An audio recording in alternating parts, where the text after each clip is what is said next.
Good morning everyone. Vision defect को continue करते हैं। आगे पढ़ते हैं हम कैटरैक्ट। कैटरैक्ट के बारे में पढ़ते हैं। कैटरैक्ट कैटरैक्ट होता है मोतियाबिंद। इसमें क्या होता है, जैसे जैसे उम्र बढ़ती है जो हमारा आई लेंस है, यानी उसमें जो आई लेंस है उसके ऊपर कह सकते हैं मिल्की या फिर क्लाउडी एक परत चढ़ जाती है, या कह सकते हैं ये दूधिया हो जाता है, ये धुंधला हो जाता है। तो इसी को हम बोलते हैं कैटरैक्ट।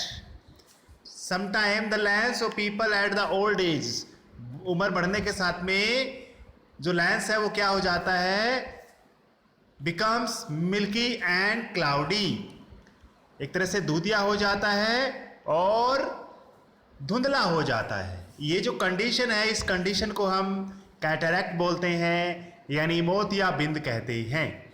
ये कारण, इसके कारण मोतियाबिंद की वजह से इसमें क्या हो सकता है, या तो हम पार्शियली यानी थोड़ा बहुत, या फिर कंप्लीटली हमारी जो दृश्यता है यानी देखने की जो क्षमता है वो क्या हो जाती है, खत्म हो जाती है। या तो हम पार्शियली ब्लाइंड हो जाते हैं या कंप्लीट ब्लाइंड हो जाते हैं, ये कह सकते हैं।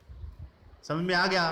देखिए इसका ट्रीटमेंट कैसे करेंगे, या तो इस मोतियाबिंद की हम सर्जरी करेंगे या लेंस को बदल देंगे क्योंकि वो दुधिया हो चुका है, या फिर हम कॉन्टैक्ट लेंस का यूज भी कर सकते हैं। यानी आंखों के जैसे है ना, आपने कई मूवीज में देखा होगा कि उसके ऊपर, आंखों के ऊपर जो है उसके ऊपर क्या लगा लेते हैं, कॉन्टैक्ट लेंस लगा लेते हैं, तो वो फिर हेल्प करता है देखने में। नेक्स्ट विजन डिफेक्ट है एस्टिग्मेटिज्म। एस्टिग्मेटिज्म एस्टिग्मेटिज्म क्या होता है, देखिए कई बार क्या होता है, एक जो पर्सन है वो हर दिशाओं में बराबर बराबर नहीं देख सकता। इसका मतलब ये है, जैसे मान के चलिए ज्यादातर क्या होता है, जैसे है ना हमारे पास टीवी है या जो भी हमारे पास विजुअल है जो चीजें है, जैसे मोबाइल है, मोबाइल तो हमारा ऐसे इस आकार में है, लेकिन टीवी वगैरह, टीवी एलसीडी की स्क्रीन इस तरह से होती है रेक्टेंगुलर शेप में, जो लेंथ ज्यादा होती है, ब्रेड्थ ज्यादा होती है। हमारी जो आंख है ना, हमारी आंख जो है वो इस तरह की शेप को देखने में ज्यादा, एक तरह से इसको आराम मिलता है, देख सकती है आराम से। लेकिन अगर हम मोबाइल की तरह अगर टीवी भी हो जाए या एलसीडी भी हो जाए इस तरह से, तो थोड़ी दिक्कत आती है। यानी इस कई बार क्या होता है, जो वर्टिकल लाइन है इनको पहचानने में दिक्कत आती है, और हॉरिजॉन्टल में कोई तकलीफ नहीं होती, वर्टिकल में ज्यादा समस्या आ जाती है। यानी वर्टिकली देखने में उसको समस्या आ जाती है तो ज्यादातर। तो इसी सिचुएशन को हम बोलते हैं एस्टिग्मेटिज्म।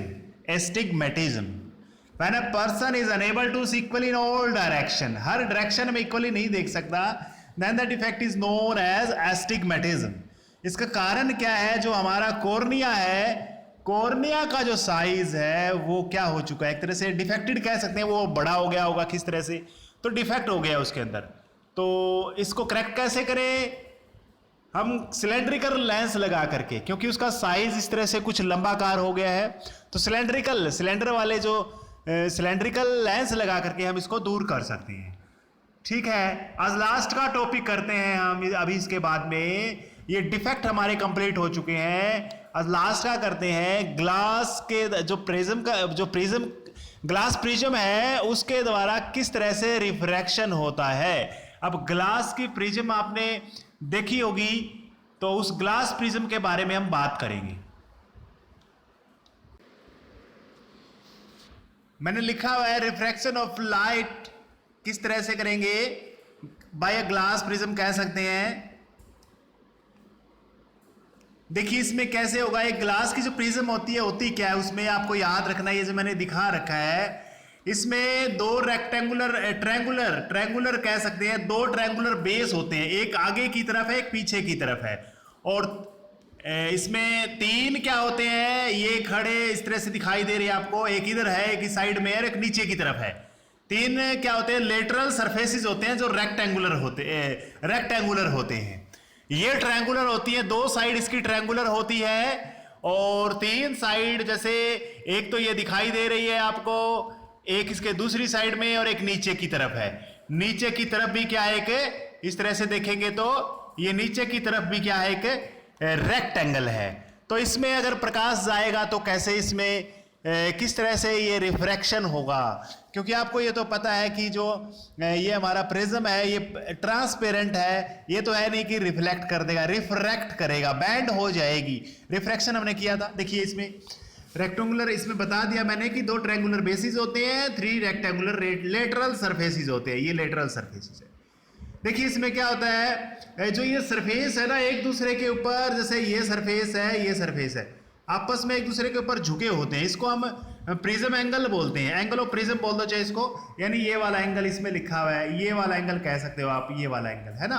तो ये लेटरल सरफेसेस क्या होते हैं, एक दूसरे के ऊपर इंक्लाइंड होते हैं, झुके होते हैं, इसी को हम क्या बोलते हैं, ये वाला हो गया, ये वाला हो गया, तो ये इसका प्रिज्म, एंगल ऑफ प्रिज्म हो जाता है। तो इसमें देखिए ये सिंपल सी बात हम करने वाले हैं, ये हमारा कोई प्रिज्म है, इस साइड से कोई लाइट गिर रही है इसके ऊपर, देखिए इसको समझने की कोशिश कीजिए, ये लाइट रे है, इधर जाना चाहिए था, इसको सीधा जाना चाहिए था, सीधा जाना चाहिए था, लेकिन इसका मीडियम चेंज हो चुका है, पहले एयर था यहां पर, अब ये ग्लास है, ग्लास है। तो देखो इसके ऊपर पहले आपको पता ही है, पहले नॉर्मल बनाएंगे, नॉर्मल बनाएंगे, ये नॉर्मल इसने बना रखा है, एन डैश बना रखा है, तो क्या होगा, ये एयर से ग्लास में जा रही है तो टवर्ड्स नॉर्मल बैंड हो जाएगी, नॉर्मल की तरफ आएगी, आपको ये पता होना चाहिए। रेयर मीडियम से डेंसर मीडियम में जा रही है, रेयर से जब डेंसर में जाती है तो क्या होता है, टवर्ड्स द नॉर्मल, नॉर्मल की तरफ मुड़ जाती है लाइट रे। देखिए नॉर्मल है, जाना इसको सीधा चाहिए था, लेकिन क्या हो गया, ये ऐसे आएगी, ठीक है, समझ में आ गया होगा।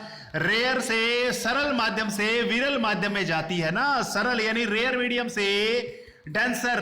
अब आपको यह पता होना चाहिए, कांच में लाइट की स्पीड कम होती है और एयर में स्पीड ज्यादा होती है, तो नॉर्मल की तरफ ये झुक जाएगी, ये ऐसे थी तो ये थोड़ा नॉर्मल की तरफ आई, ये नॉर्मल है तो नॉर्मल की तरफ मुड़ेगी, ठीक है। तो ई और ई एफ जो हो गया आपका, ये रिफ्रैक्टेड रे हो गई, यानी रिफ्रैक्टेड रे हम कहेंगे इसको, रिफ्रैक्टेड। अच्छा फिर आगे देखिए, इसको जाना चाहिए था सीधा, ऐसे जाना चाहिए था, इसको सीधा बना नहीं रखा इसने, इस तरह से जाना चाहिए था, इसका फिर नॉर्मल बना लेते हैं, क्या कर दिया, नॉर्मल बना दिया। अब क्या होगा बताइए मुझे, ये नॉर्मल है, ये नॉर्मल है, इधर ये नॉर्मल है और जाना चाहिए था इसको सीधा, अब क्या होगी, अब रेयर से डेंसर नहीं है, डेंसर से रेयर है, डेंसर से रेयर का मतलब है कांच से हवा में वापस जा रही है, तो अवे फ्रॉम द नॉर्मल हो जाएगी, ये जो लाइट रे जाना चाहिए था सीधा, ये नॉर्मल की तरफ नहीं जाएगी, ये नॉर्मल से दूर हटेगी, इस साइड हट जाएगी, तो कहने का मतलब ये इधर से आएगी, समझ में आ गया, नॉर्मल की तरफ नहीं जाएगी, ये इससे हटेगी, दूर हटने की कोशिश करेगी। अब मैं फिर से बता रहा हूं, एक बार फिर से देखिए, दोबारा से बना रहा हूं, ये लाइट रे ऐसी थी, इसको सीधा जाना चाहिए था, लेकिन नॉर्मल ने इसको मोड़ दिया इस साइड में, और आगे इसको नॉर्मल ने फिर दोबारा से इसको मोड़ दिया, तो ये आपकी लाइट रे जो है ये कौन सी है, ये इंसिडेंट रे है, ये कौन सी है, इमर्जेंट रे, निकलने वाली, और ये वाली क्या है, ये रिफ्रैक्टेड रे है, कौन सी है, ये वाली नीली नीली जो नजर आ रही है, ये रिफ्रैक्टेड रे है, ये सारी लिखी हुई है। पीई क्या है, इसमें कहीं से भी बना लो, ये पीई क्या है, इंसिडेंट रे, ईएफ क्या है, रिफ्रैक्टेड रे, और जो लास्ट में एफएस है ये है आपकी इमर्जेंट रे, और एंगल ए क्या है, angle of prism, angle I क्या है, angle of incident, angle R क्या है, एंगल ऑफ रिफ्रैक्शन, और इसमें ई एंगल अलग से आया है, ये वाला आया है एंगल ऑफ एमर्जेंट, और लास्ट में जो डी बना है देखिए ये इंसिडेंट का था और ये रिफ्रैक्शन का था, लास्ट में जो आंसर आया ये बीच में जो एंगल बनेगा इसको बोलेंगे एंगल ऑफ डेविएशन, विचलन, कितना विचलन हुआ, ये लाइन सीधी जाना चाहिए थी और गई सीधी है, तो इसमें जितना डिफरेंस आया ये वाला एंगल, ये विचलन हो गया इसमें। दोबारा से फिर से देख लो, एक बार फिर से, ये लाइन सीधी जानी चाहिए थी लेकिन गई ऐसे है, तो जो ये एंगल आया है जितना इसमें बैंड हुआ है वो क्या कहलाएगा, एंगल ऑफ डेविएशन, क्या कहलाएगा, एंगल ऑफ डेविएशन। भाई बच्चों, इसका जो मैंने आपको पहले भी इसका वीडियो सेंड किया था, जो रिफ्रैक्शन वाला है, rare to denser, denser to rare, आपको याद रखना है। रेयर टू डेंसर जाती है तो टुवर्ड्स नॉर्मल होता है, और रेयर, जैसे मैं आपको एक बार फिर से डायग्राम के माध्यम से समझाता हूं।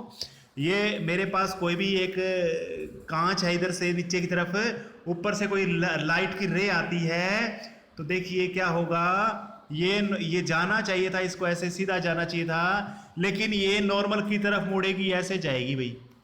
अगर ये एयर होगा और ये ग्लास होगा तो ऐसे होगा, नॉर्मल की तरफ आएगी। ये किसकी तरफ आएगी? नॉर्मल की तरफ।